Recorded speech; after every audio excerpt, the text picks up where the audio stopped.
আল্লাহর এই জান্নাতের বাগানে আজকের এই জুমার দিন গরিবের জন্য হজের দিন অত্যন্ত মর্তবা ফজিলতের দিনে মহান আল্লাহ তাআলা আমাদেরকে আগে আগে মসজিদে আসার সুযোগ করে দিলেন।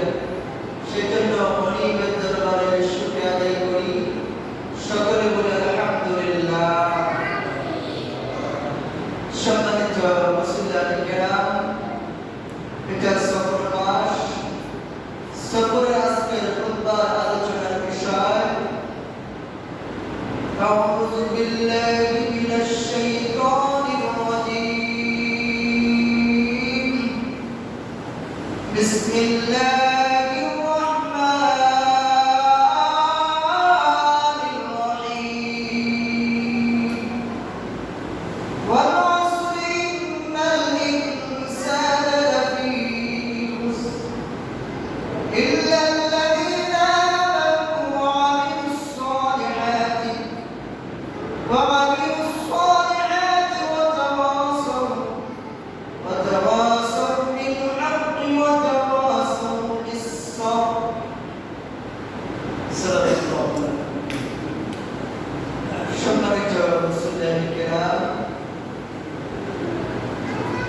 আল্লাহ পাকের একাত্তর রাতের ডাকা।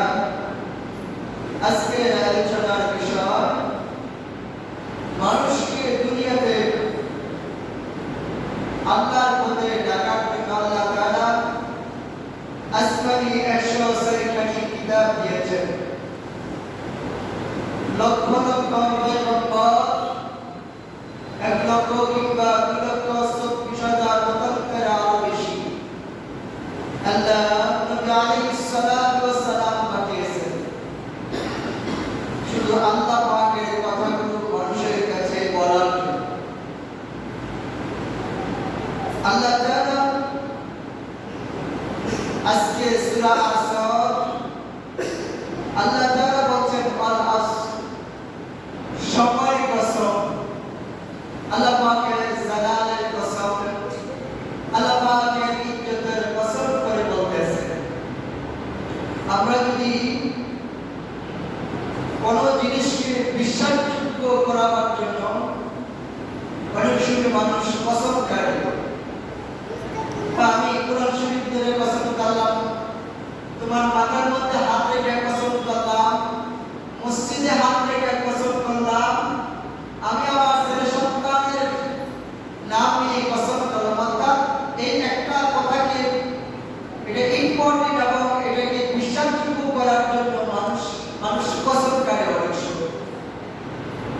আর আল্লাহ তাআলা কসম করছেন সময়। এই সময়টা কিন্তু ইম্পর্টেন্ট, গুরুত্বপূর্ণ জিনিস। হাসর মাঠে মানুষ যখন উলঙ্গ হইয়া হাসর মাঠে উঠবে, তখন মানুষকে প্রশ্ন করা হবে। উঠার পরে মানুষ 50,000 বছর মানুষ এই ময়দানে দাঁড়িয়ে থাকবে হাসর মাঠে। 50,000 বছরের পরে যাইয়া হিসাব নিকাশ শুরু হবে। কবরে কিন্তু হিসাব নিকাশ হবে না, হিসাব নিকাশ হবে হাসর মাঠে। ফয়সালা হবে, আদালত বসবে। এই হাসর মাঠে সর্বপ্রথম মানুষকে আল্লাহ পাক প্রশ্ন করবে, আমি তোমাকে হায়াত দিয়েছিলাম 100 বছর, 150 বছর, 200 বছর, 50 বছর, 20 বছর, 70 বছর, 80 বছর।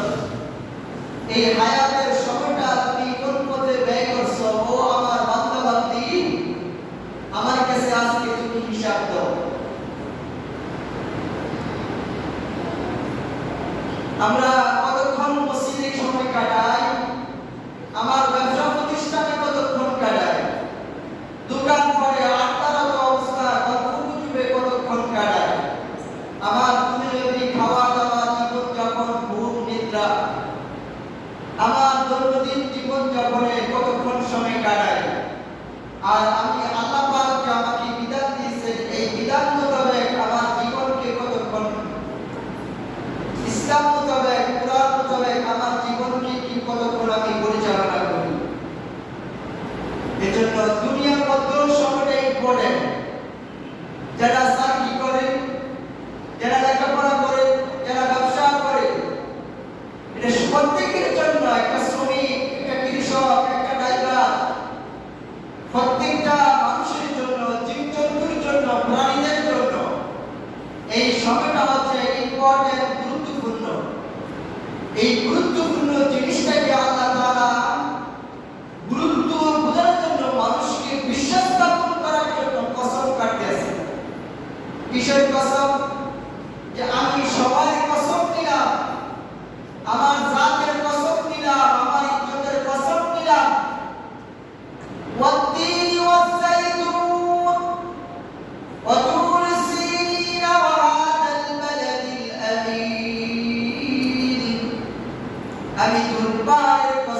পবিত্র নগরী পবিত্র বরখানায় কাবার কসম নিলাম।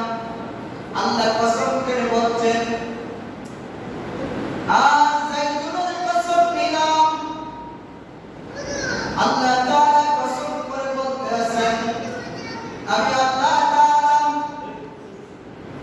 কসম করে বলতেছি সময় কসম জাতের কসম করে বলতেছি ওয়াল আসর ইন্না হরফেলা নিশ্চয় এখানে বলা হয়েছে ইন্না শব্দের অর্থ হচ্ছে নিশ্চয় ইন্নাল ইনসানা লাফি খুসর সবার কসম করে আল্লাহ তাআলা বলতেছেন নিশ্চয় মানুষগুলো দুনিয়ার সমস্ত মানুষগুলো ক্ষতিগ্রস্তের মধ্যে নিমজ্জিত অন্ধকারের মধ্যে আছে পথ হারাইয়া চলে গেছে পথ কষ্ট হয়ে গেছে ক্ষতিগ্রস্তের মধ্যে আছে ধ্বংসের মধ্যে নিমজ্জিত হয়ে আছে ইন্নাল ইনসানা নিশ্চয় মানুষগুলো ক্ষতিগ্রস্তের মধ্যে আছে।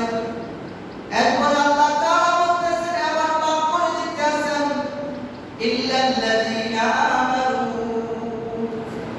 যারা ঈমান আনছে তারা ক্ষতিগ্রস্তের মধ্যে নয়।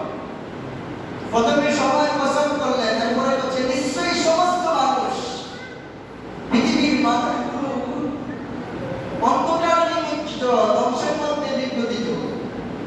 এরপর বলতেছেন ইল্লাল্লাযীনা আল্লাহ তাআলা আবার বলতেছেন ওই মানুষগুলো ক্ষতিগ্রস্ত নয় যে মানুষগুলো আমার প্রতি ঈমান আনছে।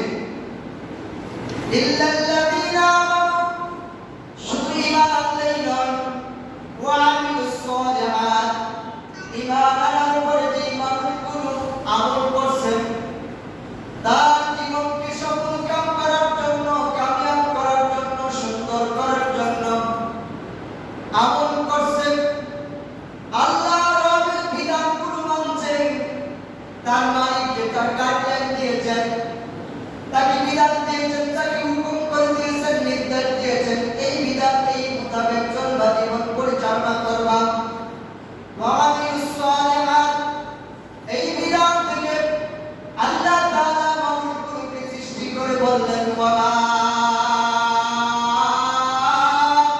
খালাকুল জিন্না ওয়াল ইনসা ইল্লা লিয়াবুদুন আমি কেবলমাত্র শুধুমাত্র একমাত্র দুনিয়াতে মানুষ পাঠিয়েছি আমার ইবাদত করার জন্য অর্থাৎ আমার বিধানকে মানার জন্য আমি আল্লাহ তাআলা পাঠিয়েছি। এই সূরা আসরের মধ্যে আল্লাহ তাআলা বলতেছেন যারা সাতটা কাজ যাদের মধ্যে সাতটা গুণ থাকবে তারা ক্ষতিগ্রস্ত নয় তারা ধ্বংসের মধ্যে নিমজ্জিত নয় তারা অন্ধকারে নয় তারা আলোর মধ্যে আছে। এক নম্বর হচ্ছে ঈমান আনতে হবে রবের প্রতি তার মালিকের উপরে ঈমান আনতে হবে। ঈমান আনার পরে আমল করতে হবে। আমি আল্লাহর প্রতি ঈমান আনলাম আর আল্লাহর হুকুম আহকামগুলো আল্লাহর বিধানগুলো মানলাম না তাহলে হলো না। দুই নম্বর এক নম্বর হচ্ছে ঈমান আনা দুই নম্বর কাজ হচ্ছে আমল করা আমল করা। এরপরে ওয়াতাওয়াসাউ বিল হাক্কি মানুষদেরকে কুনতুম খায়রা উম্মাতিন উখরিজাত লিন-নাস তোমরা শ্রেষ্ঠ জাতি সর্বোত্তম জাতি তোমরা সর্বশ্রেষ্ঠ জাতি তোমাদেরকে বের করা হয়েছে মানুষের কল্যাণের জন্য মানুষের মুক্তির জন্য। তোমরা মানুষদেরকে সৎ পথে ভালোর দিকে উত্তম পথে আলোর পথে মানুষকে আহ্বান করবা হকের দিকে মানুষকে ডাকবা। তিন নম্বর একটা ইমানদারের কাজ হচ্ছে মুমিনের কাজ হচ্ছে মানুষকে হকের দিকে বলা হকের দিকে আহ্বান করা হক কথা বলা। আজকে হক কথা বলা যায় না হক কথা বললে বিপদ আসে যায়। কেউ যদি মেম্বার চেয়ারম্যান সর্দার মাতাব্বর যদি ন্যায় বিচার করে হকের পথে থাকে সঠিক পথে তখন তার বিরুদ্ধে ষড়যন্ত্র শুরু করা হয়। একটা মানুষ যখন একটা ইমাম সাহেব যিনি হকের কথা বলবেন হকের আওয়াজ তুলবেন তখন শুরু হয়ে যায় তার বিরুদ্ধে ষড়যন্ত্র। আল্লাহ তাআলা বলছেন যখন কেউ হকের দিকে মানুষকে ডাকবে হক কথা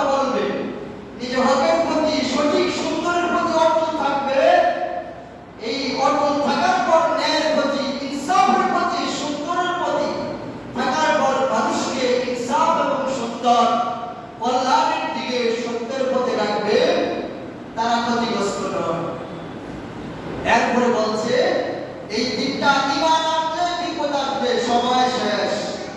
ঈমান আনলে বিপদ আসবে, বিপদ আসবে, কঠিন পরীক্ষা আসবে ঈমানদারের উপরে। আমরা তো নামকে বাঁচতে আমার বাবা দাদা আমার দাদা আমার ছোট গোষ্ঠী মুসলমান আছেন, এই সূত্রে আমি মুসলমান হয়ে গেছি। এই জন্য ঈমান কি জিনিস এটার স্বাদ আমরা বুঝি না। ঈমানদার কারে কয়, যদি আমরা কষ্ট করে ঈমান আনতাম, সাহাবায়ে কেরাম যেভাবে কষ্ট করে ঈমান এনেছেন, ঈমানের প্রতি অটল ছিলেন। বলছে তুমি যদি ঈমান আনো, তোমার রবের প্রতি তোমার প্রতি আসবে বিপদ, তোমার প্রতি নেমে আসবে দুর্যোগ, তোমার প্রতি নেমে আসবে পরীক্ষা। এই পরীক্ষা তুমি সবর করতে হবে, ধৈর্য ধারণ করতে হবে। তুমি যদি মানুষকে সত্যের পথে হকের দিকে রাখো, তাহলে তোমার প্রতি বাধা আসবে, বিপত্তি আসবে, তোমার নামে ষড়যন্ত্র শুরু হয়ে যাবে। এরপরে আসবে আমলে সালিহ, ভালো কাজ করতে গেলে বাধা আসে।